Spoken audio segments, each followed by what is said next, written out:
വാർത്തകളിലേക്ക് വിശദമായി. വയനാട് അമ്പലവയൽ കൃഷി വിജ്ഞാൻ കേന്ദ്രത്തിൽ വ്യാപക ക്രമക്കേടെന്ന് ഓഡിറ്റ് റിപ്പോർട്ട്. കുരുമുളക് തൈകൾ വാങ്ങിയതിന്റെ മറവിൽ ലക്ഷങ്ങളുടെ ക്രമക്കേടുകൾ നടന്നെന്നാണ് റിപ്പോർട്ട്. കോടികളുടെ അഴിമതി നടത്തിയ ഉദ്യോഗസ്ഥരെ പുറത്താക്കി ജുഡീഷ്യൽ അന്വേഷണം നടത്തണമെന്ന് CPI ആവശ്യപ്പെട്ടു. കാർഷിക സർവകലാശാലയുടെ കീഴിൽ അമ്പലവയലിൽ പ്രവർത്തിക്കുന്ന കൃഷി വിജ്ഞാൻ കേന്ദ്രത്തിൽ നിയമങ്ങൾ കാറ്റിൽ പറത്തി സ്വകാര്യ നഴ്സറികളിൽ നിന്ന് കുരുമുളക് തൈകൾ വാങ്ങിയതിന്റെ മറവിൽ ലക്ഷങ്ങളുടെ ക്രമക്കേടുകൾ നടന്നെന്നാണ് ഓഡിറ്റ് റിപ്പോർട്ടിൽ പറയുന്നത്. കഴിഞ്ഞ വർഷങ്ങളിലെ കണക്കിലാണ് ക്രമക്കേടുകൾ കണ്ടെത്തിയിരിക്കുന്നത്. കർഷകർക്ക് ആവശ്യമായ വിത്തുകൾ കേന്ദ്രങ്ങളിൽ ഉൽപ്പാദിപ്പിക്കണമെന്നും പുറത്തുനിന്ന് വാങ്ങുന്നത് വിലക്കണമെന്നും പറയുന്ന സർക്കുലർ നിലനിൽക്കെയാണ് ലക്ഷങ്ങൾ വരുന്ന തൈകൾ കേന്ദ്രം സ്വകാര്യ നഴ്സറിയിൽ നിന്ന് വാങ്ങി വിതരണം ചെയ്തത്.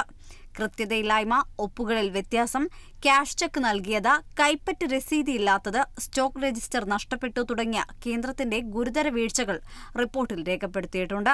ഉദ്യോഗസ്ഥർ നടത്തിയ കോടികളുടെ ക്രമക്കേടുകൾ കണ്ടെത്തിയിട്ടും രജിസ്ട്രാറും VCയും ഉദ്യോഗസ്ഥർക്കെതിരെ നടപടിയെടുക്കാൻ വൈകുകയാണെന്ന് CPI ആരോപിച്ചു. ഇത് ഒരിക്കലും എന്ത് ചെയ്യാൻ പാടില്ല, മുങ്ങിപ്പോകാത്ത രീതിയിലുള്ള നടപടി മന്ത്രിസഭയുടെ ഭാഗത്തുനിന്നും ഉണ്ടാകണം എന്നാണ് നമ്മൾ പറയുന്നത്. യൂണിവേഴ്സിറ്റിയുടെ ഭാഗത്തുനിന്നും മന്ത്രിസഭയുടെ ഭാഗത്തുനിന്നും ഉണ്ടാകണം.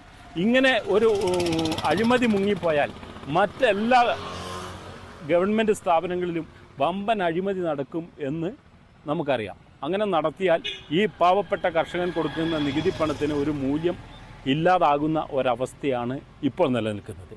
അഴിമതി നടത്തിയ ഉദ്യോഗസ്ഥരെ ഉടൻ പുറത്താക്കി ജുഡീഷ്യൽ അന്വേഷണം നടത്തണമെന്നും CPI ആവശ്യപ്പെട്ടു. കേരള ന്യൂസ്, വയനാട്.